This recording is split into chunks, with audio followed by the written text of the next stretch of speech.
we get to puppy sit this handsome boy this week. How you doing, Kona? Who's a good boy, that waggy tail? Who's a good boy? Kona, up here. Good boy. Hello everyone and welcome to the Jen Sheelan podcast. I am Jen of jensheelan.com and this is my co-host, Doug the dog. Today is Friday, July 22nd of 2016 and I'm filming a little bit earlier. I was doing the every 2 week thing, but I decided to film this week because I'm hoping to introduce you to a guest star. We'll see if that works in a little bit. If you are a new viewer, welcome, and if you are a returning viewer, welcome back. You can find me on various forms of social media. I am on Instagram, Facebook, Ravelry, Twitter, Pinterest, and Tumblr. For how many times I say that list, I still fumble. I also have a Ravelry group as well, so I will start a new thread for every episode and come on over and chit-chat with me. All right, Dougie, what do you think? You ready to get this started? Do you think our other co-host is going to help? Yeah, let's see. I bet you he will in a moment when I say cookie. Kona, you want cookie? Oh. I have no idea if this is going to work. Over here, buddy. Over here. Oh, now can you sit? There we go. Good boys.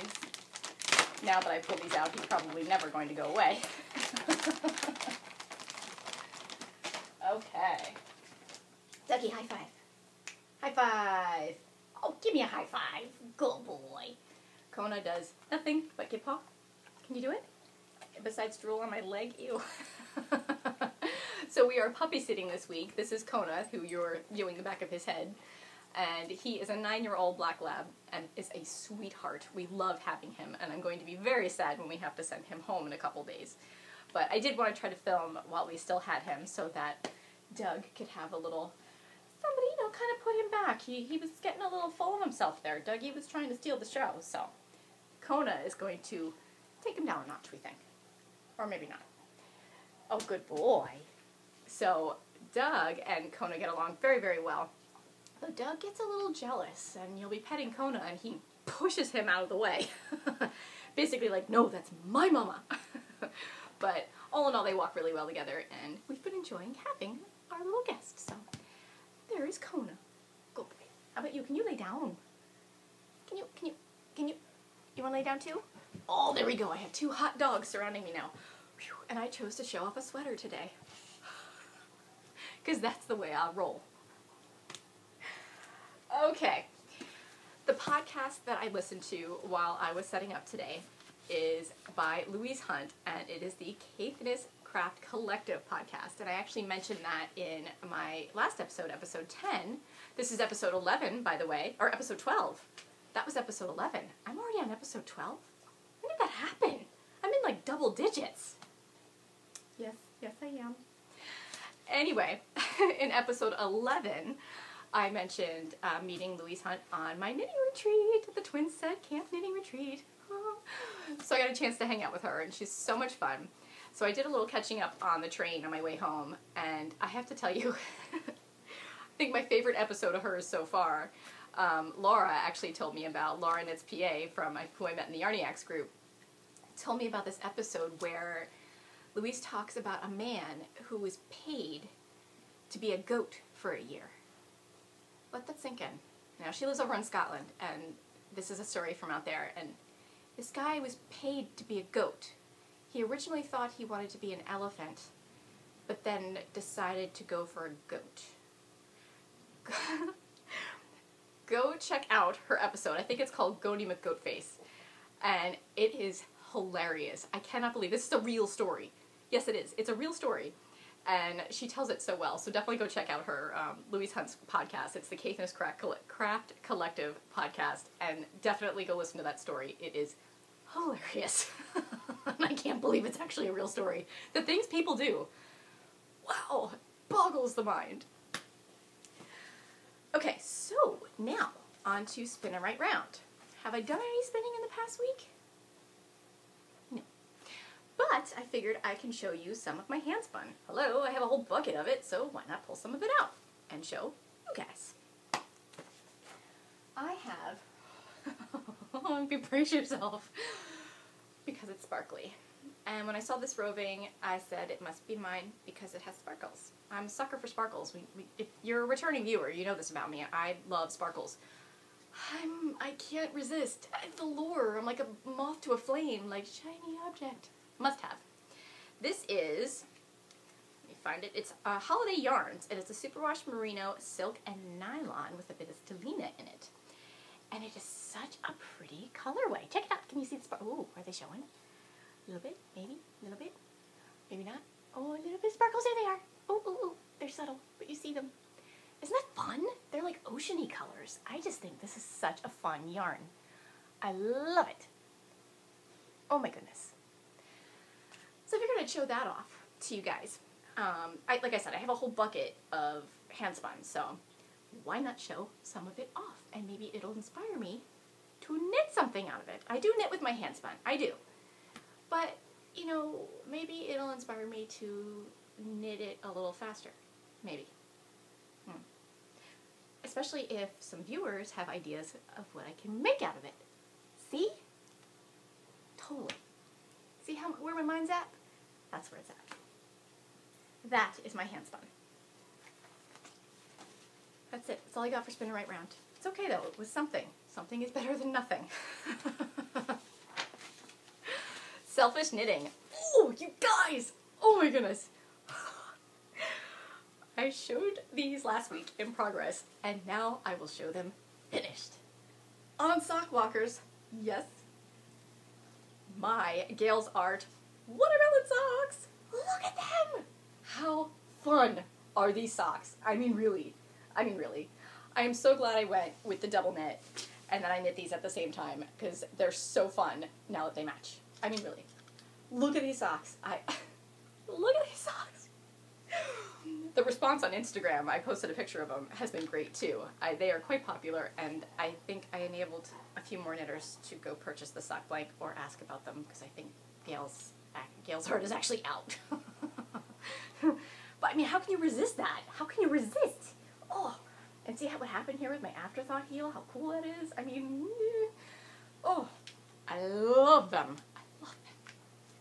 My watermelon socks completed. And, oh, what else do I have? Oh, this is some sweet yarn. This was gift yarn, and I love gift yarn. Right, Cone? Where's that thumpy tail? There's that thumpy tail, good boy. I love gift yarn, and this was especially sweet gift yarn. This was gifted to me by my little friends, Bella and Gerard, the kids that I sit for during the school year in the afternoons. They gave me thank you yarn at the end of the year and thanked them for all that I did for them. Tear. Warm fuzzy. So, they know how much I love socks. Totally, especially self-striping socks. And they know I love cashmere. That combo right there, these are a few of my favorite things, for sure. They got me cashmere, self-striping, sock yarn. Look at that. Is that not fun? And Bella was so funny. She was arguing with her mom about the colorway, and Bella's like, no, Mom, these are Jen's colors. And she was right. I love them. The neutrals and then some blues and purples in there. Definitely my colors. Now this yarn kind of tricked me. When I was looking it up to put it in my show notes, which you will find on my website, by the way, I saw it's DK weight, and I was like, but it's sock yarn, and it has a sock yarn pattern on the label. So it kind of threw me a little bit, but it actually was no big deal. I'm still using smaller needles, which is fine. So it's just a dense, a nice dense sock, but it still has some nice stretch where it's not going over your foot. But I mean, it has a nice even stitch. You can see my little waist yarn there. It's going on for my afterthought heel, which I'm addicted to. See, so they'll be nice and snug, and they'll be, they'll snug without really squishing my foot, but they'll be nice and toasty too for the winter. I love this. So it's a great sock yarn pattern. So all I did was I dropped the amount of stitches that I cast on. I think I actually only had to drop down to 48 since I'm still using like a size 1 needle. Kind of tight for DK weight, but again, it's working out really well, so I'm going with it. Why not? Which is rare for me. I don't usually just go with it. I usually need a pattern, and I need to be told what to do. But now that I'm a designer, I don't need that anymore. It's helped me branch out and be like, I'm just going to do this because it's okay. That's right. So my warm fuzzy yarn.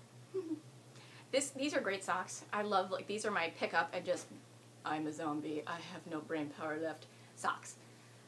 Again, I'm always going to keep a pair of socks on the needles. I think it's genius. You know, a pair of mindless socks on the needles is just a thing. If you're running around, or if you have, it's the end of the day, you have no brain power left whatsoever, you're just running on empty, but you want to be knitting and doing a little something, bingo. Perfect, mindless, no brain power knitting. And it's instant gratification knitting too, because you won't realize how far you get, and all of a sudden they're done. Especially these plain vanilla socks. I love them. The afterthought heel socks. I can't knit enough of them. I'm knitting them all. Eventually I'll go back to pattern socks. I mean, I'll do something else. I kind of have a design in mind for socks, but I've been on a kick, so I'm going to go with it. It makes me happy. Go with what makes you happy. And look, speaking of Louise Hunt and Caithness Crafts, let me see my tartan bag again. It's looking a little dark here today. Let's try to get up a little closer. Oh, there it is. Yep, I showed this in my last episode as well. I switched my socks to this bag because the poncho I talked about last week is in my beer bag now. More about that later. So fun. Okay, what else did I have to show off? Ooh, my 3-color cashmere shawl by Joji Locatelli. Joji Locatelli. Still, I hear this woman's name everywhere. Everywhere. Everybody's knitting her patterns. They are so popular. So popular. And again, I know why, because they're amazing. If you haven't knit one of her patterns, I highly recommend them. They're awesome. Especially this one, because I'm flying through it. It's a crescent shawl, which is I haven't knit a crescent shawl before. I've only knit triangle, and then the asymmetrical. So, first time crescent shawl, and it's ginormous, but I'm flying through it. I mean, last week I was only to the stripes in this shawl. I was just to this block section down here, and now I'm breezing through that too. I'm at least over 400 stitches now. So, but I'm breezing through it. And, oh, it's so pretty. And now, this color block at the bottom, this is my hand spun. And it kind of took me by surprise. Let's see if I can get better light. Yeah. See how that's striping? Yeah, I didn't expect it to really have long color stripes like that. I thought, I knew I did Navajo ply, so I knew that my colors would be the same and it wouldn't be barber pole.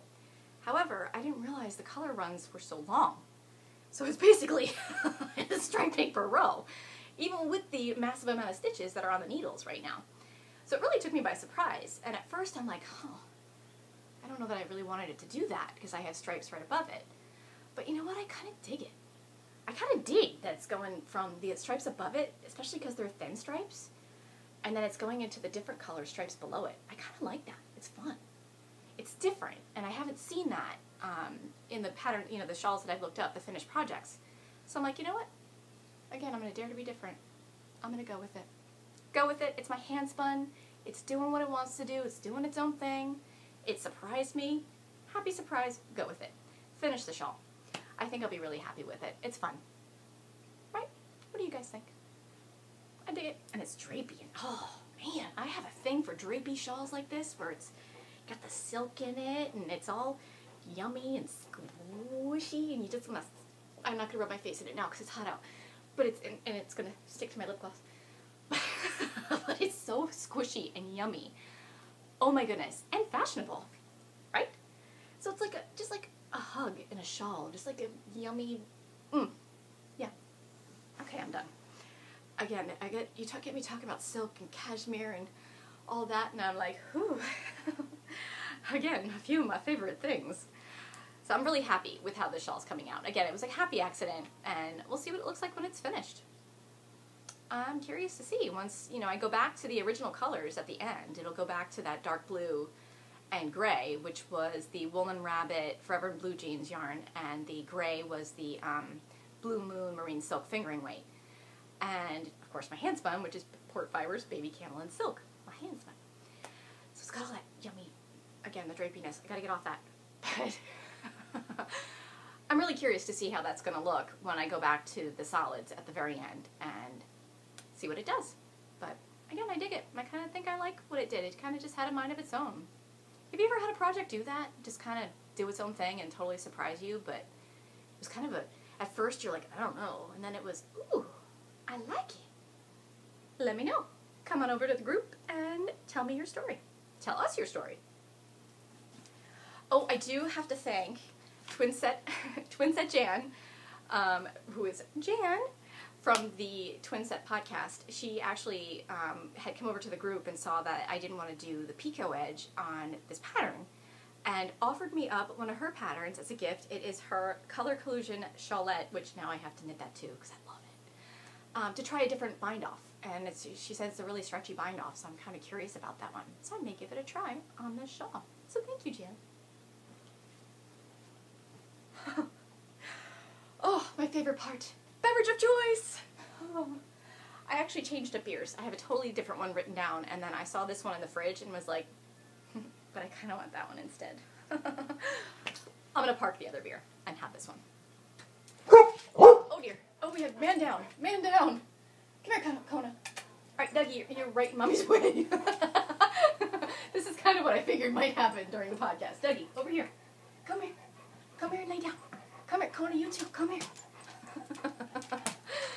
Doug does not bark at miscellaneous sounds, but Kona does. How about you sit? You sit. Go boys. Alright, pause for cookies. Hopefully nobody minds. Bear with me.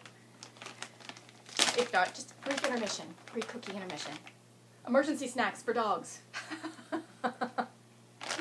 Good boys. Okay. Alright, back to my beverage of choice. Here, I'll lay down. No, you're drooling all over me. Oh, and Kona drools.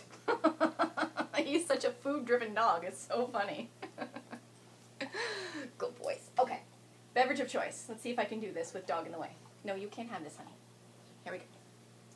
This is another IPA. Surprise, surprise. And good boy. It is called Be Hoppy, and this is from Wormtown Brewery in Worcester, Mass. So, keeping it kind of local. Be Hoppy.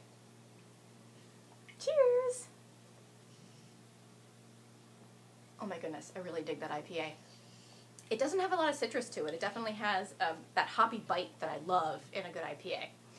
Like a lot. I mean, I like a good mix of the hot, like the bite and citrus, but sometimes I just look for the bite. And this one's got it. It's delicious. Oh, yummy. All right. Back to it. What I'm styling.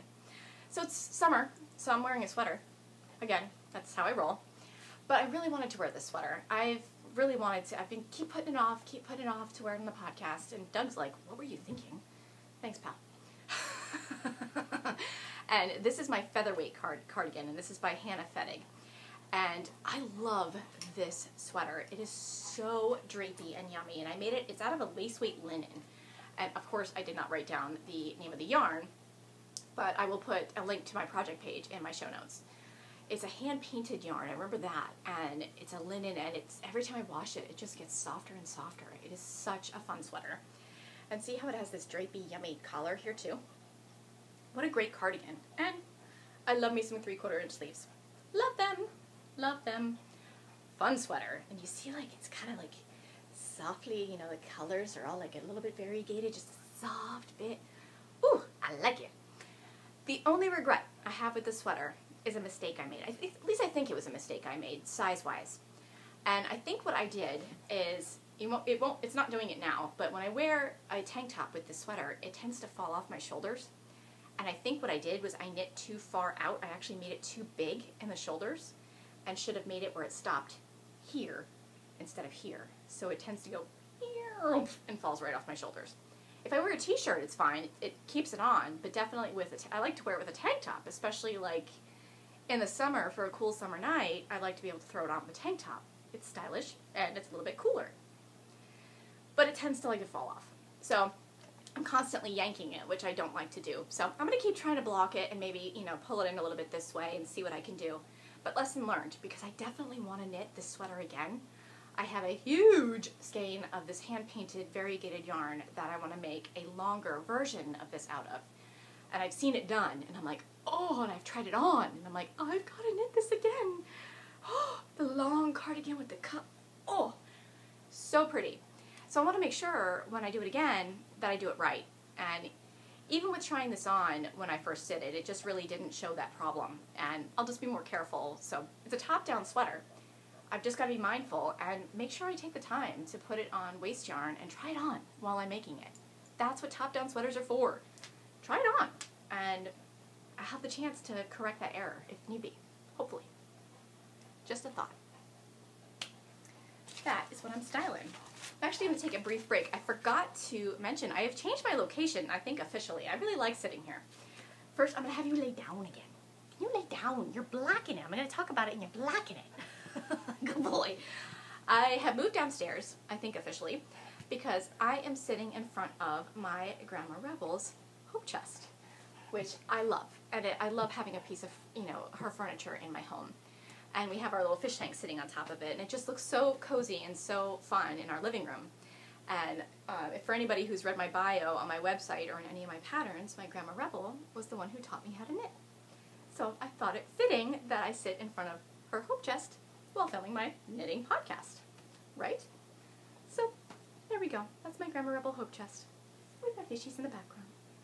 But I like the new location. I think it's fun, and it's got a little bit more going on, and my Grandma Rebel's with me.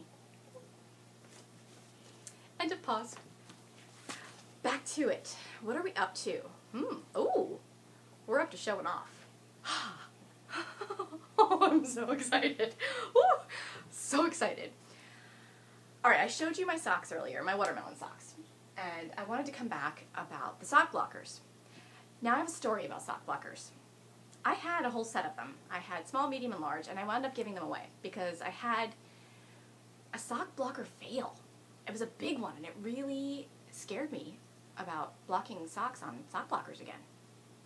I made a pair of socks for my Frank Sheelan, and I went to put them on the sock blocker, and they went and stretched, like a lot. Now, at the time, I was still a somewhat new knitter, and I blamed the sock blocker, not knowing that, working with different yarns and blocking them, yarn can do that. You wash it, and the yarn will go. It was not the sock blocker, it was the yarn that did it. So I really just needed to be more careful blocking those socks and just soak them, lay them flat, don't stretch them at all while they were wet. Lesson learned. So now with podcasting, I'm like, well, I want to show off my socks, and it's harder to show, like either on my foot, which I'm sitting on the floor, so can I do it? Yeah, but it's also a little warm. And I discovered when I blocked my socks on these sock blockers, these are my Loopy U sock blockers, by the way, I finally scored some. Oh my goodness, they were impossible to get. I would look constantly and they were out. I scored some. Size medium, mine. Ha ha. Loopy U sock blockers. They're awesome. Anyway, I wound up taking a chance. I did face my fear and blocked my watermelon socks on these sock blockers. And oh my goodness, what a difference. I pulled them off and saw the difference when they were blocked and was like, oh my god. Now, if you go back to episode 11, you will see, I should have brought them with me again. Jen, be prepared. And I was showing off my Witch Candy yarn socks, which I had just soaked and laid flat. And, oh, just look at the difference, just blocking them. I mean, I love those socks, don't get me wrong. When they're on my feet, they're fine. But just seeing them off my feet and seeing them so nice and how it, especially after working off a sock blank, which is crinkly, putting them on a sock blocker will help really even out those stitches. And boy, did it. Because look at that. I mean, it really, just the difference using a sock blocker. So I've faced my fear, knitters. I have used sock blockers again and love them and really appreciate the difference. Now, as a knitter, I appreciate blocking. Totally. It makes a huge difference in your projects. I just was afraid to use sock blockers again. I think that fear was still there, even though I knew it wasn't the sock blocker's fault. I was just afraid to use them again. Well, I'm glad I faced that fear. And I'm using them. They're amazing. And they're mine. Finally, Loopy U sock blockers. Mine. Oh, and now I have like a bazillion points with the Loopy U because of this next purchase that I'm going to show you. I actually have a $25 credit with the Loopy U now because of all that I bought from them, because I love the Loopy U.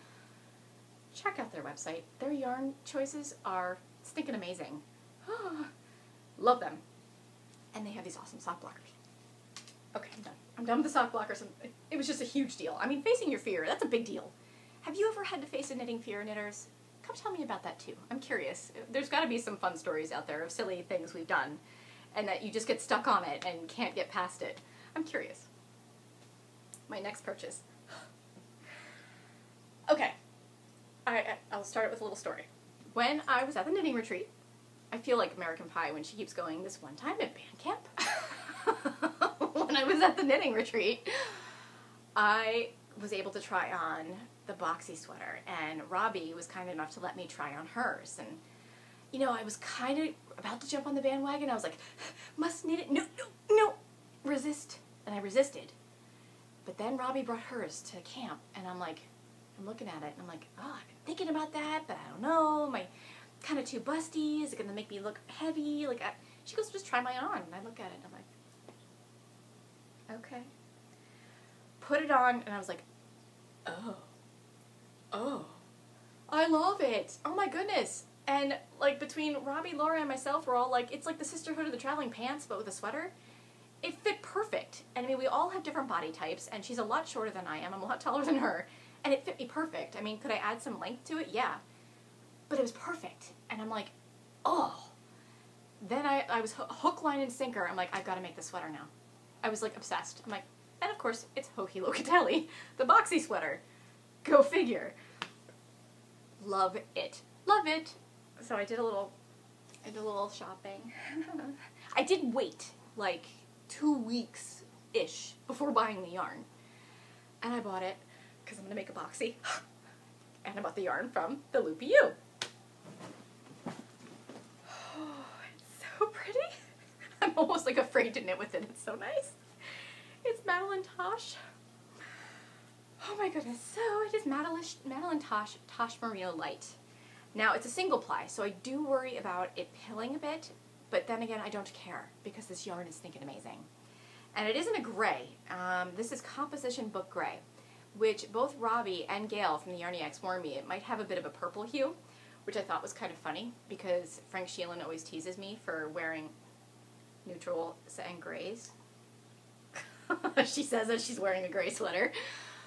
But I just love grays and neutrals. They match with everything, and it's just my style. It's just what I like. I mean, neutrals, grays, blues, browns, some purples in there. It's just what I wear. And I'm throwing greens in now. I'm getting better. But I wanted this to be in gray. I had the color in my head. I found this yarn, and I'm like, boom, that's it.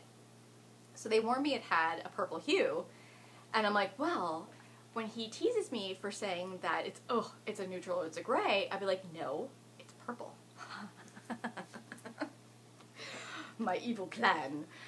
And it does. It has sort of a purpley hue. I wonder if it'll pick up on here. I don't think it will. I'm still working with my lighting, guys, so bear with me with colors showing up on screen. But I do have links all in the show notes, so you can look up the colors online as well. But I mean, oh, it's kind of a darker gray, but not dark gray, but not super light. It's that in-between, and it's very close to what it's darker than what I'm wearing, but it's kind of like the darker grays that are in the sweater. Again, I don't care. This is that's going to be a pullover. This is a cardigan. Hello? I need one of each in gray. It's just, you know. What I love about the boxy sweater, too, is I could totally see just throwing it on to go out. Or I could see throwing it on with like a cool necklace and a cool pair of jeans and boots and dressing it up. Totally. It's going to be that sweater. I can see it in my head. I can see me wearing it right now. I just got to knit it first. And now I have the yarn. I did. I really treated myself. I was like, oh, God, that's going to be expensive. But now I have a $25 credit. So see?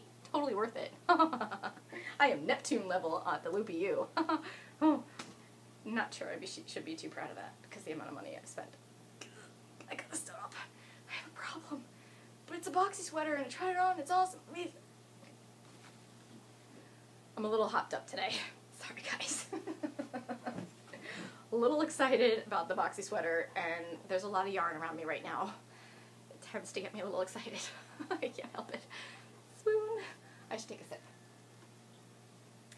And fan myself. And you know what I've noticed, too? Is I think it's been at least the past 3-4 episodes, my neck hasn't turned red. I've gotten past that. I can't believe it. I thought it was just going to be a thing. So if you're a new viewer, go check out one of my old original episodes And one, you will see I'm nowhere near as comfortable as I am right now. And two, you will slowly see the red creep up in my neck. I think it's like episode 3 where it's just beet red.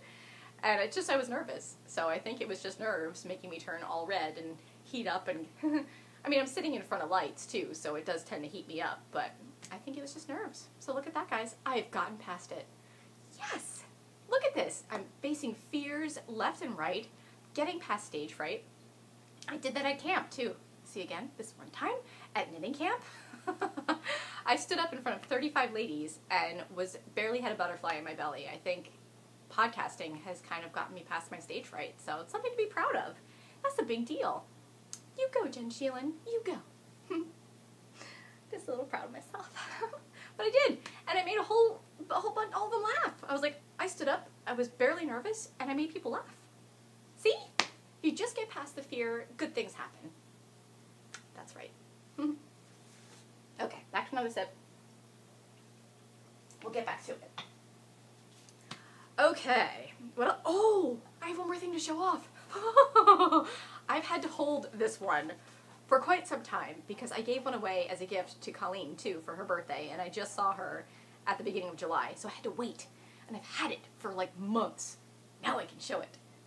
And go figure, because he just posted today on Facebook that he's going to Stitches West, and that is Franklin Habit. Ooh, I got his coloring book. I Dream of Yarn. It is mine. And Colleen is a huge fan of his as well. And, of course, I had to get her a copy. This is such a cute, cute coloring book. I love it. And it seems like a lot of knitters have picked up coloring again, too. It's almost like cross-stitch, like you start with cross-stitch and you ease into knitting or vice versa, or you just like both. The same with coloring. It's very similar to cross-stitch for me, except with crayons instead of needles and using little yarns. You're like filling in the blanks. I dig it. It's a really, really cool coloring book. I love it. And it's Franklin Habit. So of course, I'm like, hello. I follow him on Facebook, and I think, is he on Instagram too? I think so. But mostly I see him on Facebook, and love his posts, and he got a new dog, Roz, and I love seeing pictures of her too, because duh, I'm a dog person. Did you guess? And now I have his coloring book. I have not colored in it yet. I'm almost afraid to color in it, and I'm like, that's so stupid. Because I'm such a fan, but I'm like, I can color in it, it's allowed, that's what it's for. So eventually, I will start coloring in this book, but now I finally get to show it off. Yay.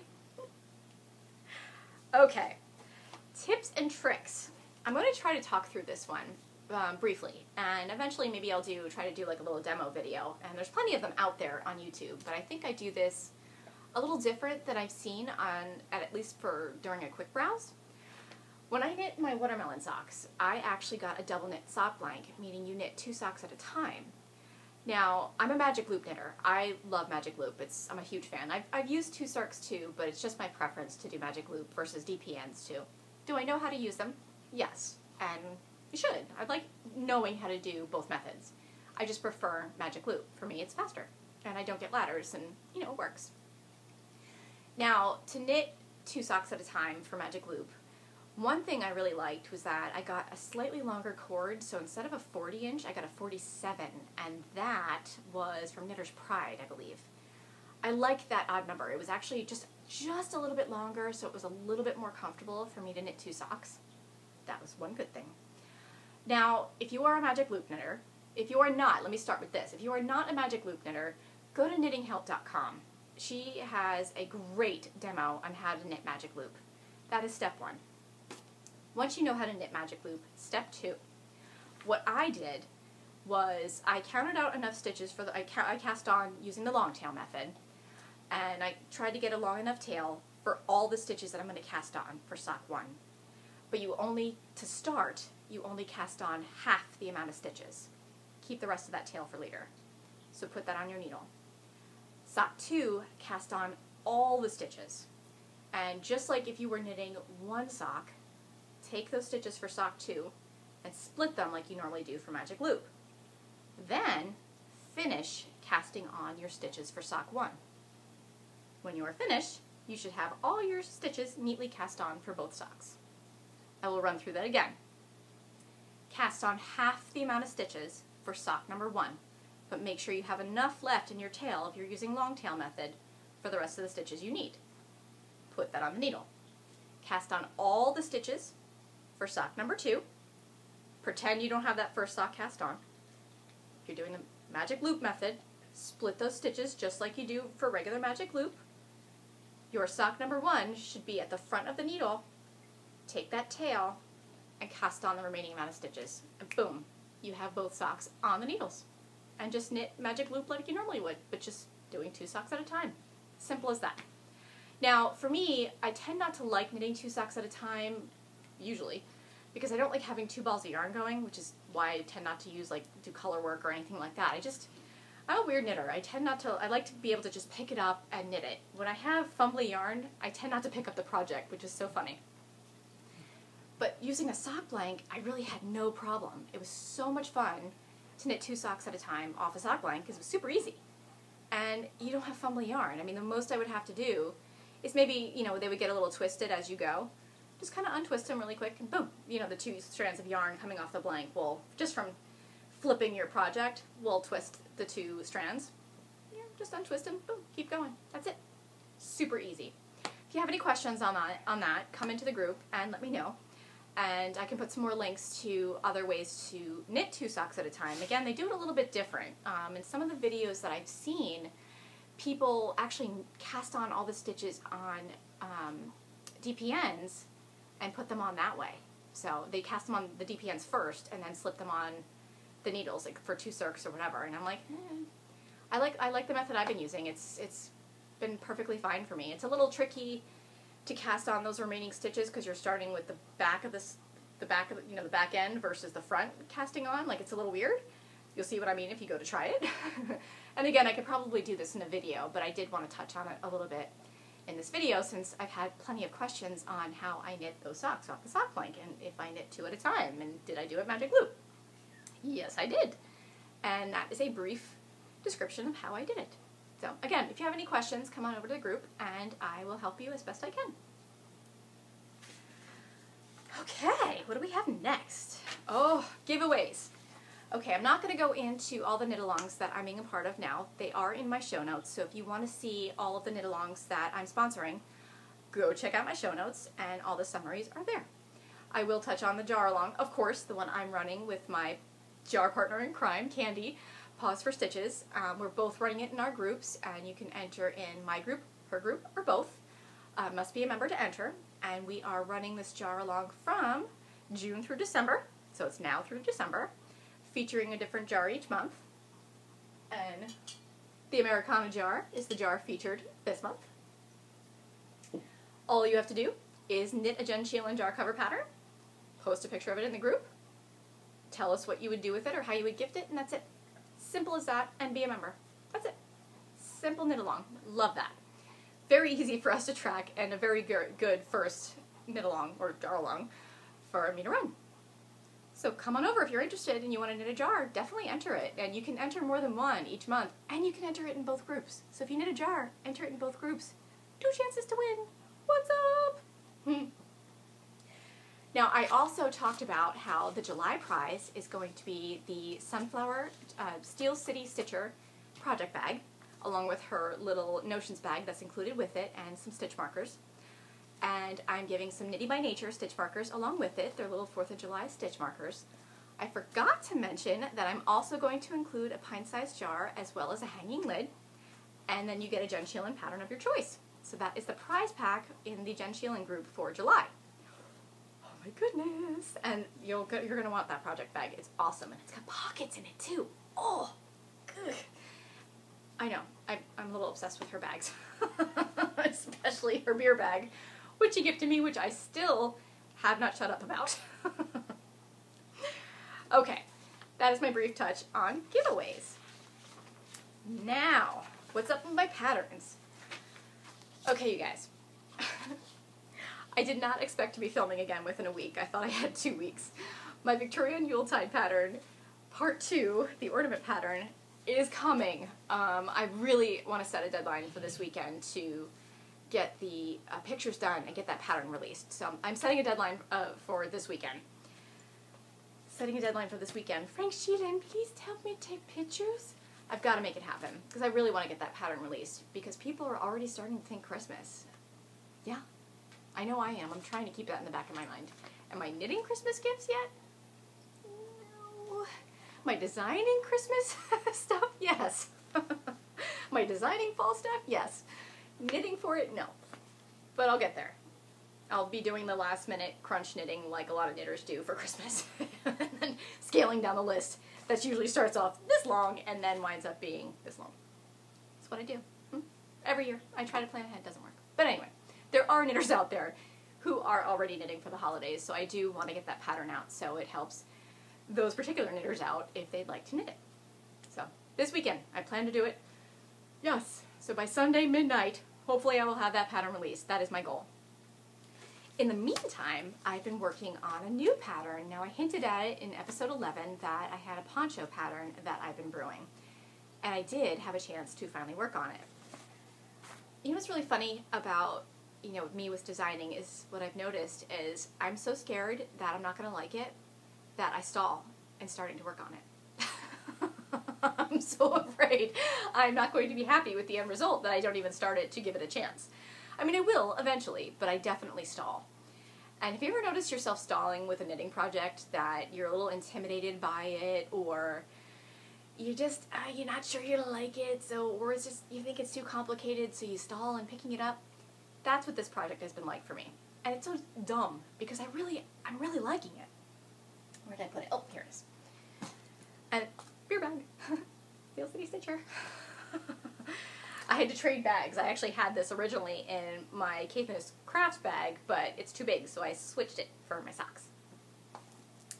Now I'm knitting this one in dark colors, and I think this is going to be my tester one. And I really also see this in lighter colors, which I'll get to in a minute. First I'll show you what the pattern looks like. Hopefully it'll show up, because it is in black. It is a top-down. It's going to be a top-down triangle to start. And I know I'm dipping into the same well again, but there will be a different end result with this one. Oh. So there's the top. It is all garter stitch in the black there, which is not really picking up as well as I would prefer. And then in the beige, I have a pattern going. Ooh. Which I really, really like a lot. I wanted something that wasn't too complicated, but wasn't too simple either. I wanted it to have a little something. And this has a little something. I really, really like it. And it's actually, I'm trying to remember what the stitch pattern is called. I think it's called St. John's Wort. And I didn't find it in any of my stitch books. I think I actually found this one online randomly. And I was like, oh, bingo. I just like that it has, it's technically a lace pattern, but it's not too complicated. And it just has a little bit of something going on. And it has these little slip stitches going on there too, along with a little, kind of look like a little eyelet going on in there, which I like. It's just a little something going on. It perfectly fits what I like, or what I was picturing in my head. So I think what this is going to be is it's going to be color blocks of the black and garter, and then alternated with the blocks of pattern. Oh, I know. I can picture this outfit. I'm knitting to the outfit as I go. I can totally picture the whole thing. I picture the dark jeans, a sassy pair of brown boots, a black top, and this poncho. Oh! Now, you might be thinking, okay, well, you're knitting it triangle style. How's that going to be a poncho? What I'm going to do with this is you can actually finish it two ways. You can seam the edges once you're done, which I will show you as I get further along in the poncho. It's too small now to show you. You'll be able to seam the edges, or use buttons, which is what I will be doing. I love buttons. I'm always looking for, I swear I'm always looking for excuses to use buttons in my projects. And with my designing lately, I haven't really found an excuse to use buttons, except for this one. Oh my goodness. I love buttons, and I love picking buttons, and it's so hard because there's so many of them. But I love buttons, and I think that's what I'm going to do with this one. Now, since I'm doing the color blocks in the darker colors for this one, I'm totally thinking fall. But I also want to do a lighter version, and I think it's going to be a light fingering version, and something that, again, kind of like the sweater, I can throw on, on a cool summer night. So I'm thinking, again, neutrals. Sorry, French Sheelan. It's just how I roll. I'm picturing a cream and then a light beige. How pretty would that be, right? And you got a pair of capris and little flippies and a cute little white tank top underneath. How cute would that be? And again, I'm going to do tassels. I want me some tassels, man. I've really just been thinking it's time for me to branch out and do tassels. And again, if you don't like tassels, you don't have to include them. Or if you want different tassels, do different tassels on it. That is up to you. And that's what I like about this pattern, is you can kind of bring it and go in whatever direction you want with it. And I kind of try to do that with a bunch of my different patterns, is kind of let you do what you want with it. You don't necessarily have to color within the lines. And it's pretty funny that I'm the one encouraging that when I'm usually the one that has to color inside the lines. I'm such a type A knitter where it has to follow the instructions exactly. But I'm trying to branch out and share that with my patterns. So when you do, especially when you purchase a pattern, you could do more than one thing with it. You don't necessarily have to follow the rules, or if you do and you do want to make another one, you can do something a little different with it. Getting more than one use out of something or being able to do something a little different with it kind of gives you your money's worth, which I like about that. So, a little bit of extra something in the patterns that I'm putting out there. There we go. That is what I have going for this week. I'm pretty excited about this poncho now. Oh, I know what I wanted to show about this. I thought this was going to be the easiest pattern ever and wound up having to tink back a bunch of rows. Tink, tink, tink, tink, tink. Very, very slowly. Because I got a little cocky. And I'm like, oh, well, I can just keep going. This is totally going to work. Whatever. That didn't happen. What I do, especially with working with a shawl that gets bigger as you go, especially working with a pattern, you have to keep track of that because you're adding stitches on the end, but you have a pattern, and you got to make sure, like if it's a 4-row pattern, you stay with it. Now, I have a little trick for that, and I'm going to show you guys. And what I have going on here, I'll move a little closer so you can see. You'll see my Stylus and Stitchy markers too, my little hamburger, along with my grilled cheese and beer, and s'more stitch marker. I was a little hungry when I cast this on. Yeah. And again, those are Stylish and Stitchy stitch markers. I'll put a link to her shop in my show notes. I love these stitch markers. What you'll see in here too is I have these other little guys, these little project keepers here. Now, what I'm doing with those is that is helping me keep track of the stitches that I add.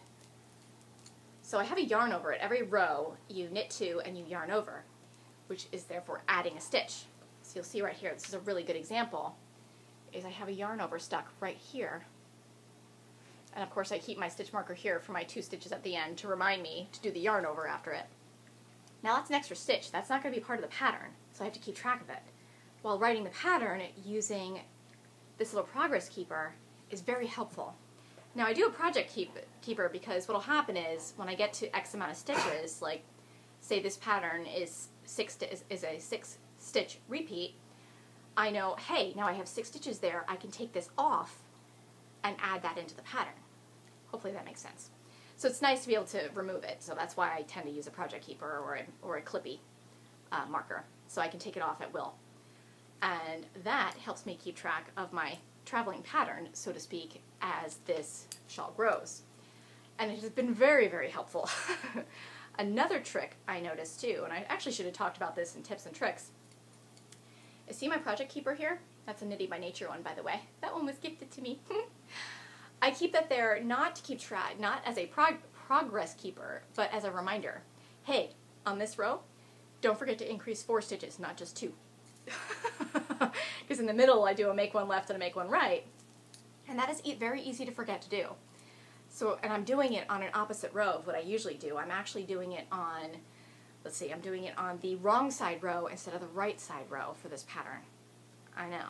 That's the way the stitch count worked out for me. So it's a good reminder, hey, don't forget, increase on this row. So just a thought, it's a really good trick for you guys if you especially if you tend to forget to do things like that, if it slips your mind, or if you're one of those knitters who something like that always happens to you, try that trick and see if it helps you out. It has certainly helped me, especially with this particular shawl, because usually on a wrong side row I only increase 2 stitches, not 4. So it has been very hard for me to remember to do those make ones in the middle of the shawl. That little trick has saved me. Keep that in mind. Alright, knitters, that is all I have for you today. And I probably shouldn't say all right knitters only, because I do have some non-knitters who watch. Hi guys. But that is all I have for you today. And I have my 2 little co-hosts who we've had no more barking incidents. Yay! I'll see if I can get them up for one more cookie before I sign off. You guys want another cookie? What do you think? Oh, now I wish you could see Kona's face when I go to give him a cookie. He gets like cartoon eyes that go like this. They get huge. Dad, do you want a cookie? You can have one too. Don't pout. Don't pout. Come here. Do you want a cookie? Come here. Oh, he's actually refusing to come because I am treating Kona. Oh my goodness. Douglas, up. Come on. Come here. Don't pout. Oh, you should have seen his face. Sit. Very good. Now, Kona, can we see your face? All the way around. Come here. Come here. All the way around. He's too dark anyway. So, thankfully my guest star today was able to join us and only had one barking incident, guys. And I hope you enjoyed his little visit and now his waggy tail that's on camera. Thank you everybody for joining us, and I will see you soon. Bye guys.